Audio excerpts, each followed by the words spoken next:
We then move to our main event of the evening, MJF versus Brody King for the AEW Men's World Title.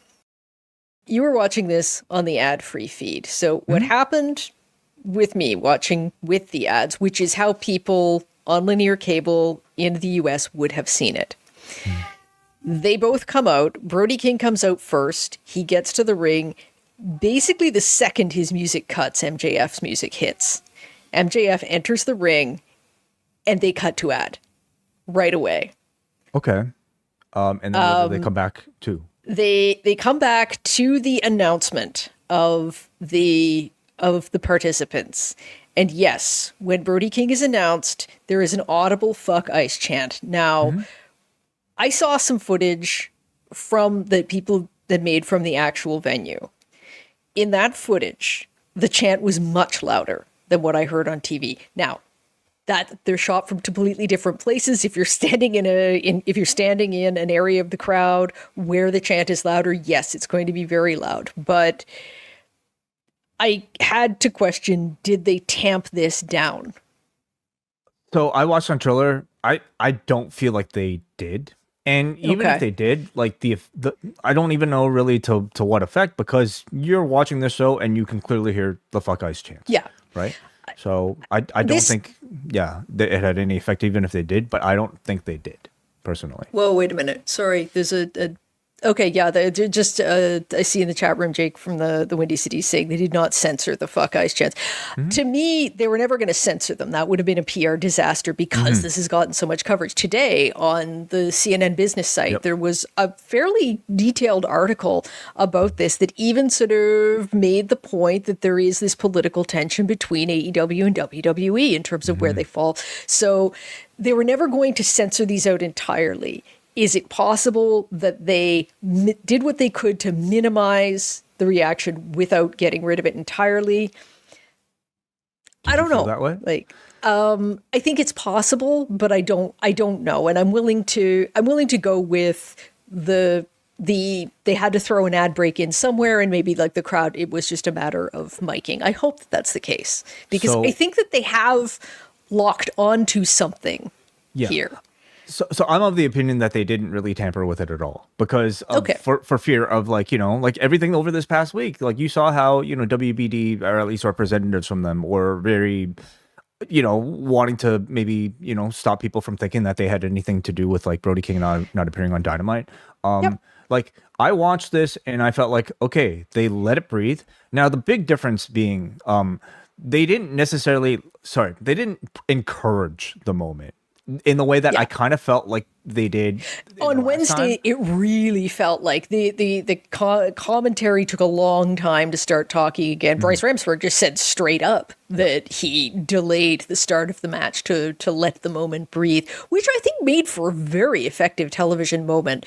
Oh my god! I got now. But here you had Tony continue his commentary over top of it, and, like, Ramsberg, you don't get the sense was like dramatically delaying it or anything. You didn't have MJF like necessarily looking towards the camera to acknowledge the chants or anything like that. He was looking at the crowd, but like you can watch this and you can say, okay, AEW wasn't necessarily pushing it, but WBD and AEW aren't necessarily censoring it from what's being broadcast. They let it kind of organically take place. This struck me as possibly just not wanting to generate even more debate over this, because look, I'm not going to simp for a multi-billion-dollar company, but there is some risk involved in Time Warner allowing this perception to come into the public eye. They are trying to sell right now.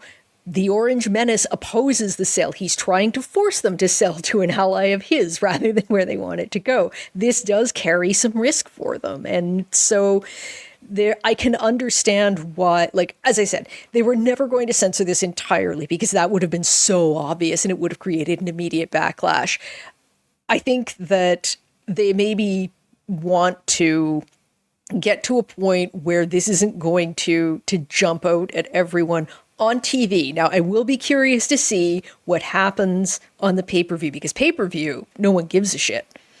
Yep. If anyone comes out and there's an anti-ice chant, no one will care. So that's where I fell on that one. I hope that this was just sort of, okay, we're going to let it happen. We're not going to censor it. We've allowed the big moment. So we want to get to the match. Yeah. So let's do that. Yeah, like, so I feel like, just to maybe shut the door on this conversation, like my opinion on this, coming off of like how this was presented on TV, assuming the trailer feed was similar to the TNT feed, which sounds like it was, I thought they handled it well in that they didn't do much, right? Like they let the moment be presented as it would have been if this was a live show.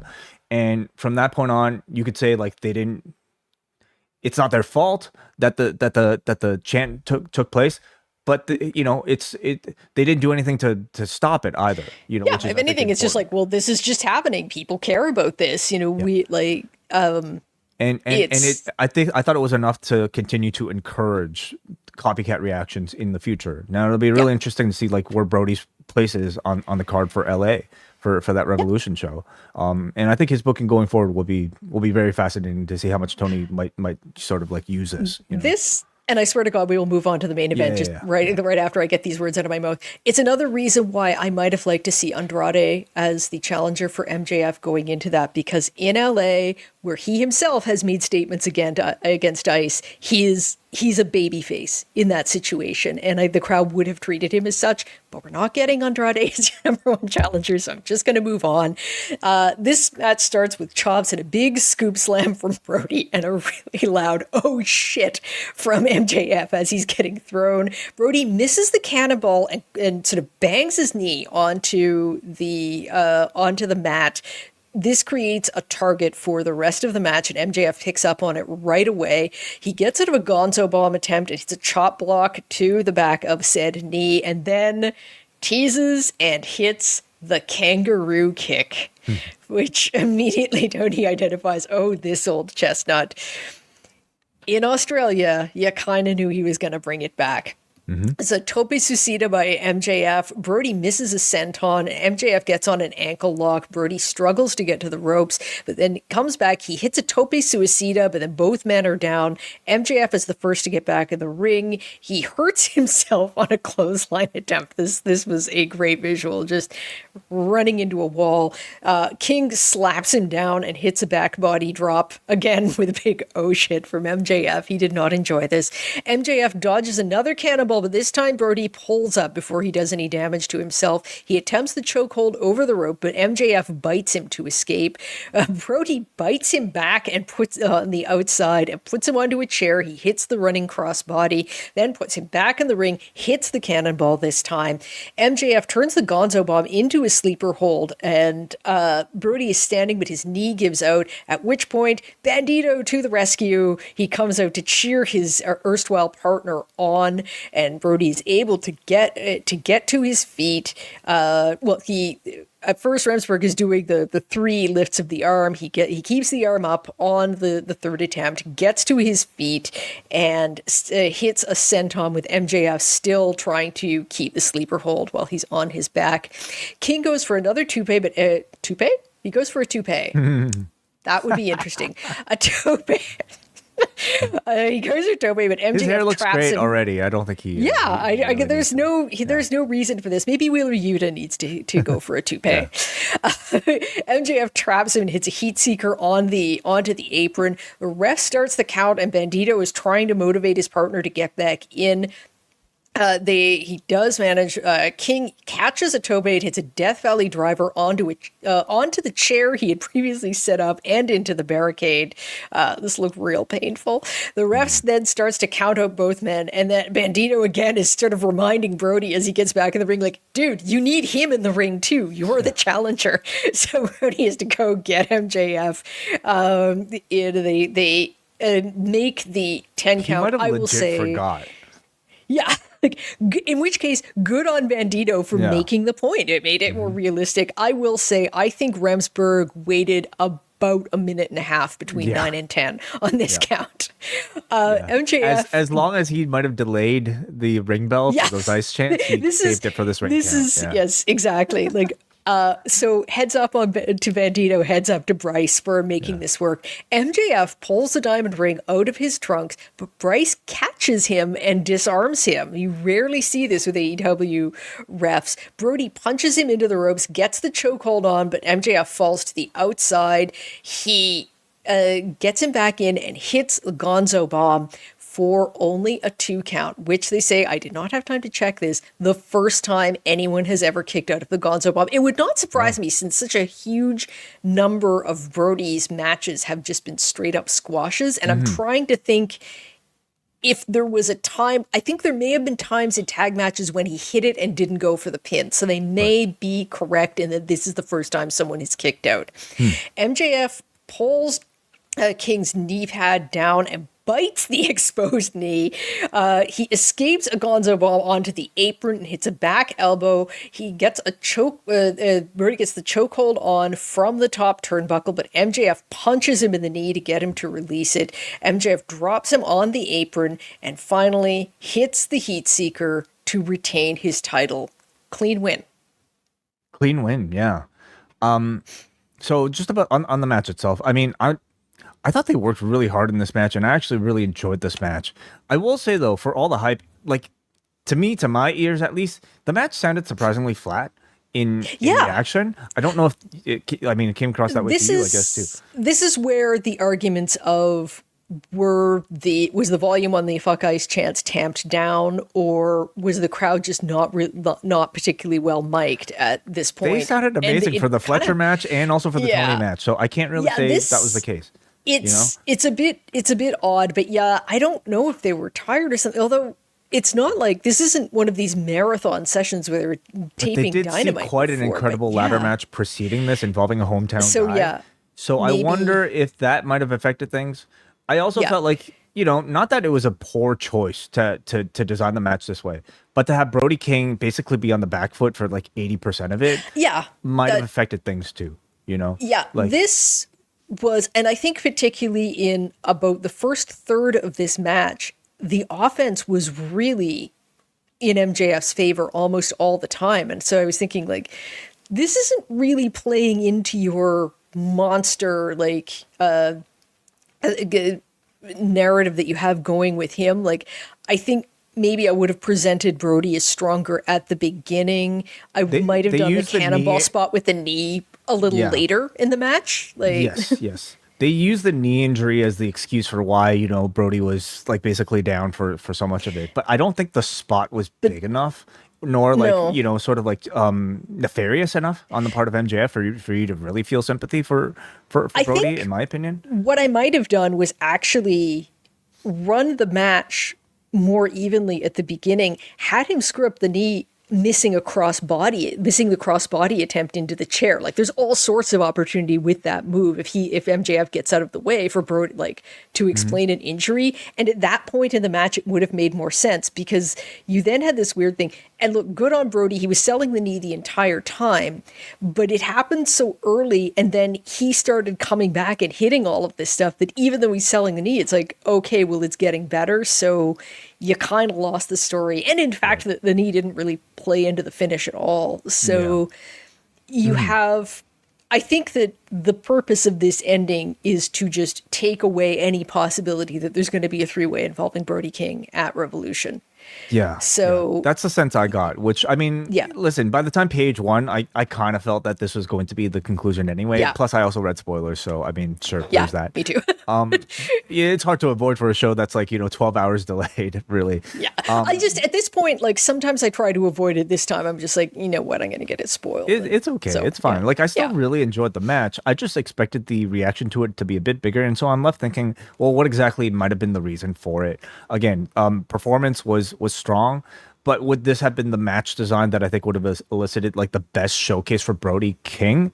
Again, I understand why they would do it, because you wanted to have the babyface be at a disadvantage for most of the match. I totally get it. I wonder if in hindsight they would have gone with like a more sort of like forceful, powerful Brody King dominant match before MJF was able to squeak out the win somehow. And you could have had MJF at the beginning being more heelish, just even trying to dodge Brody's offense and possibly get a count out. That makes for that makes for a good story there, and it allows you to kind of keep Brody more intact than you did. Mm-hmm.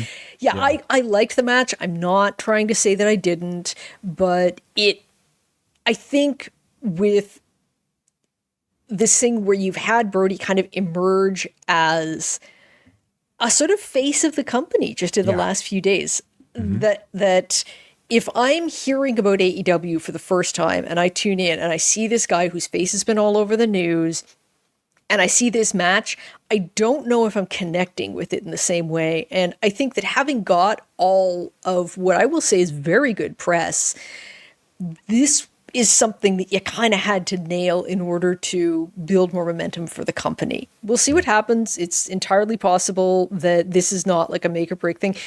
If it were happening on Dynamite, I'd say it would be like, this would be a much bigger problem. On Collision, you know, it's less of an issue, but still. So this is a bigger Collision, and you can argue the biggest. Well, this was the biggest match of Brody King's career. I think we could say, absolutely, just given all the hype, right? So I totally agree with you on all that. Like, you're left on with the show thinking, okay, Tony had his map set out for Revolution. Clearly, it was supposed to be MJF and Page maybe this whole time, and he's sticking to it.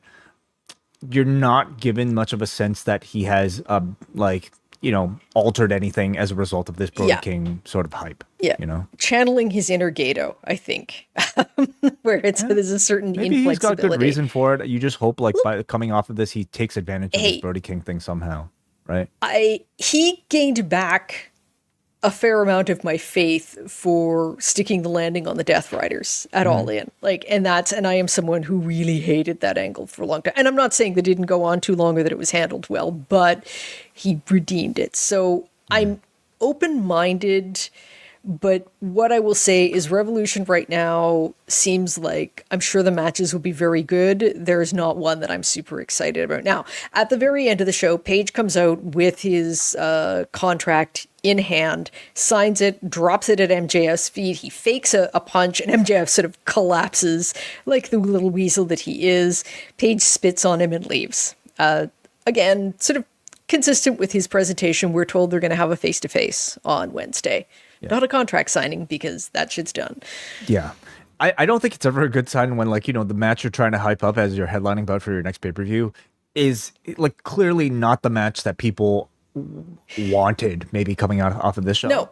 So, and the reaction that Page got when he came out was not